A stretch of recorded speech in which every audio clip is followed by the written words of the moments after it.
for this video. Shoutout sa mga bataan dyan! Manong ulam! Tara, samahan niyo akong magluto nito. Alam niyo ba nito kung ano yung kilala niyo ba ito kung ano tawag nito? Yung tawag sa amin ito, yung gabi na nilagyan ng bagungon at gata. Meron tayong dalawang klaseng gata. Meron tayong unang piga at saka yung meron tayong pangalawang piga.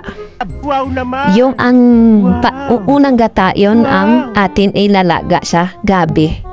Ito yung gabi natin na fresh. Mayroon man na gabi na tinatawag nila laing, pero yung nabili natin yung fresh na gabi. Eto na, nabili na natin yan, nagayat-gayat na yan. Pero sunod mabili tayo kung meron tayo nabili na buo.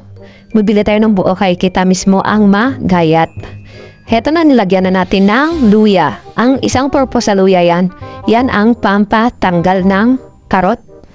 Yung kati sa gabi, yung luya. What? Heto na, nidaga na natin yan. Tapos pag malambot, nilagay ko na yung pangalawang gata.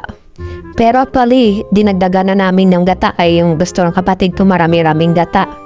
Heto na yung bagungon, yung tawag namin sa amin yan sa Negros, bagungon.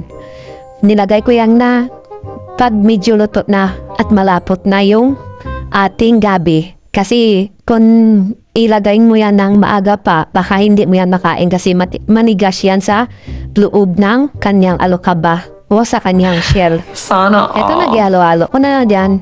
Tapos tinikman ko na. Pag okay na sa panlasa ko, ayos na. Depende naman sa kung anong timpla nyo, kung anong panglasa nyo sa inyo naman yan.